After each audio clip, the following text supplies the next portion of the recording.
Hello everyone, welcome back to another episode of our entitled people. In today's episode, my classmate yells over not being allowed to have the entire field to play a game during gym. My stepdaughter absolutely deserves to be in here. Do you want the help or not, ma'am? Before we get started, make sure to subscribe so you will never miss a video. So let's get started. My classmate yells over not being allowed to have the entire field to play a game during gym. Hello, I'm a high schooler whose class consists of 7 students, including this absolute ticking time bomb of anger issues and entitlement, who I'll call AK, Angry Kid.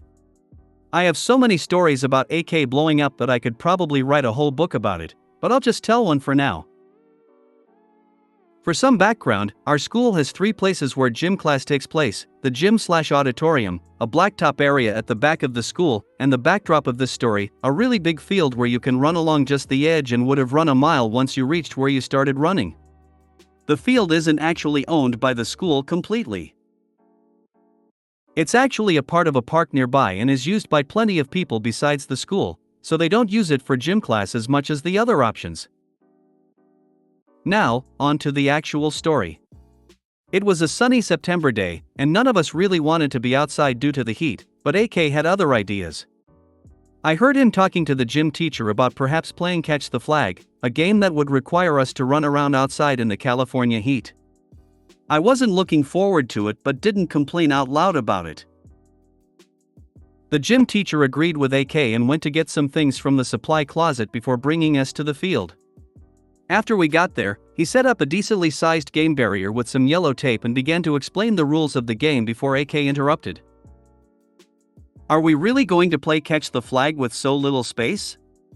The gym teacher nodded and said, "Yes, there's only 7 people. We don't need too much space." AK looked at him like he was crazy. "No, we need the whole field, or else everyone will tag each other too much." He was getting close to yelling at this point. "That's way too much space, AK. We have enough room, and even if it is easy to tag a person, that's a part of the challenge," the gym teacher calmly explained. AK went red in the face and started to go back and forth with the gym teacher about the amount of space the players had to play in before finally exploding. "That's IT." He yelled out his famous catchphrase. "You just ruined this game for me. You suck." He proceeded to storm out of the field and back into the school campus, the other teacher who was with us rushing after him. We then had to play Catch the Flag in the hot sun while he had a temper tantrum somewhere else and didn't need to do a thing. It honestly shocks me that this kid is 16, and this isn't even the worst thing he's done. And there's millions of kids just like him due to parents not discipling their children for crappy behavior. Or maybe he has a parent with a shitty temper and anger management issues. Have you seen the adult population? The parents don't even see this as poor behavior. Or they have the same issues and no idea how to address them. My stepdaughter absolutely deserves to be in here.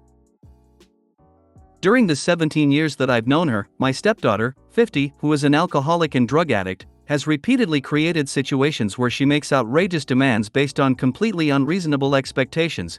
Then when the family sets a healthy boundary by saying no, she has a tantrum and screams things to the effect that she should know better than to expect that she'll ever be treated like she's actually part of the family. Classic addict behavior, always the victim, nothing is ever her responsibility.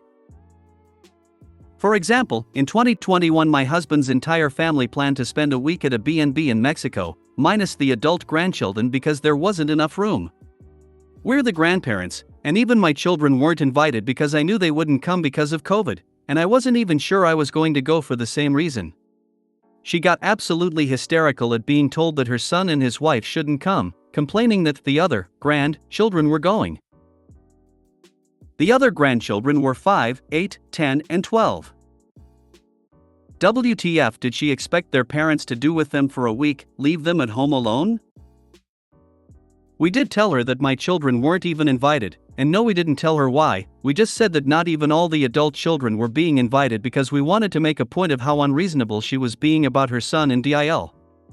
That made zero difference, she still insisted that they deserved to come as well because they are part of the family too. Less than 2 years later, she gave her dad a heads up that she'd been planning to surprise him by showing up for his 70th birthday with her DIL, her son, and his half-brother, who her son and DIL had taken in after both of his parents died within a year and a half of each other. The kid was about 13 and had serious emotional issues, including violent outbursts, and somehow she thought that my husband's birthday party with 14 strangers in our small house would be the proper circumstances in which to introduce this child to the entire family. She had originally told her dad that she wasn't planning to come, and he didn't encourage her to because alcoholic and drug addict and her resulting unpredictable dramatic behavior. And if that wasn't enough, throw in the fact that I have a crazy immune disease that has a significant impact on my nervous system and was still extremely ill/hypersensitive at that point, and my 90-year-old mother was also planning to come, so the absolute last thing either of us needed was some kid having a violent tantrum in my little house. My husband explained to her that we would be happy to have her come down with the three of them, woozy face, at a time that wouldn't be so crowded and potentially stressful for the child so he could meet us, but it wouldn't work for his party, and he pointed out that it isn't very considerate to invite 3 other people to a party that would take place in a small house, or anywhere else, without the permission of the host.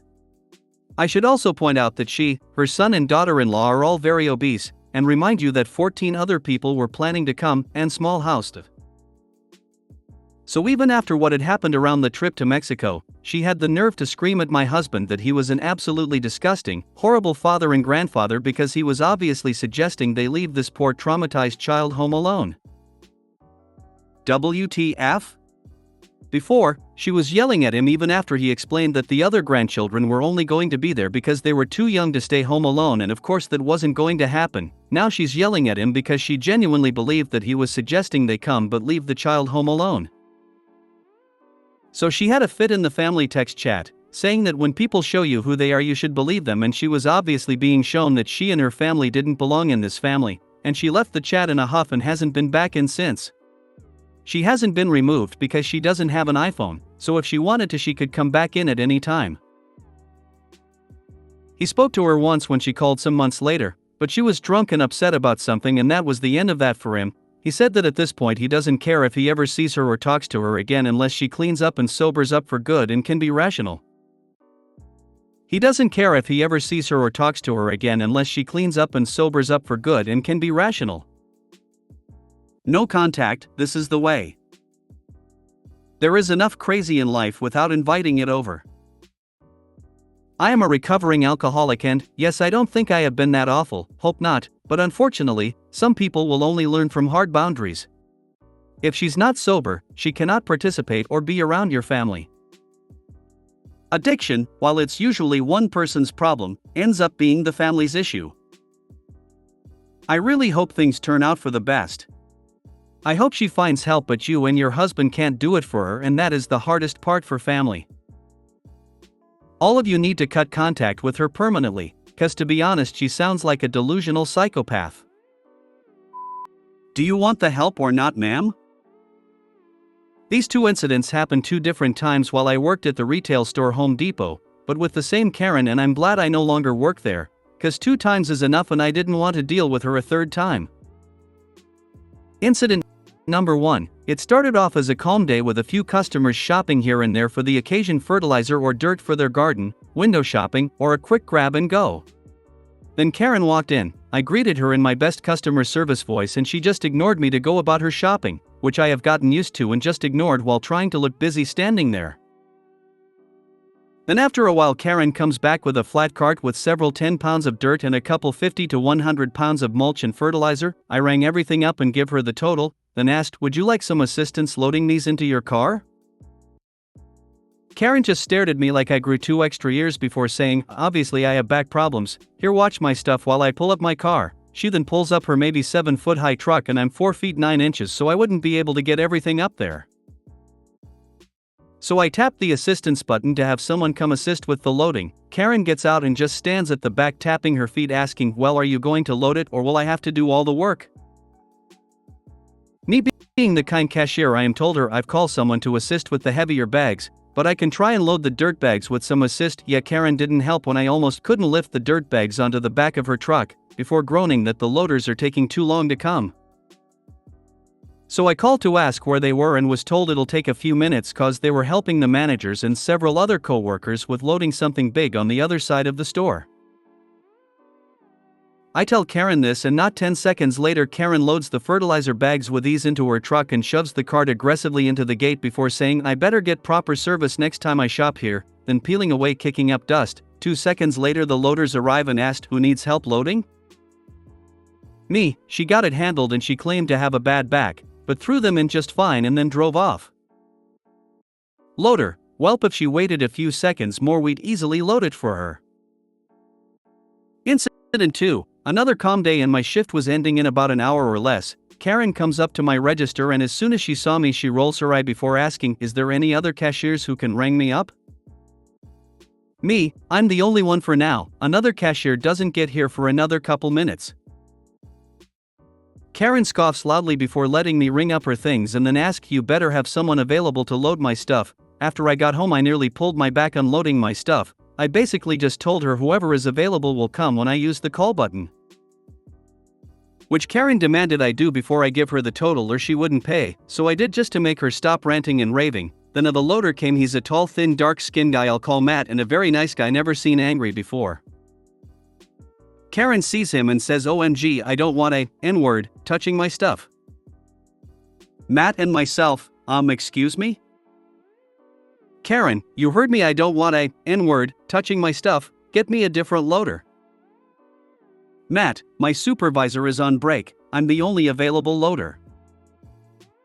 Karen refused to let him load her stuff and started getting louder and louder, until a different co-worker overheard Karen's rant and come over to calm things down. He ended up loading the bags and Matt just watched quietly from the side before walking away.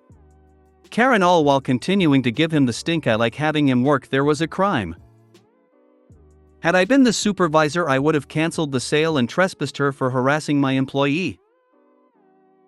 His supervisor and mine would have cancelled her sale and made her leave, but the manager would have just let us take the fall, cause they would turn a blind eye to and bend over backwards to make customers return, especially the entitled ones who are regulars. There needs to be a way for people like you, who can't tell customers like this to EFF off, to subtly but immediately get in touch with people like me, who absolutely despise customers who treat customer service people like shit, so we can come over and humiliate the hell out of the Karens.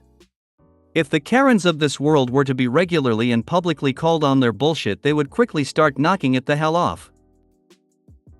If you made it to the end of the video, thanks for watching. Don't forget to like, subscribe and share, and we will see you in the next video.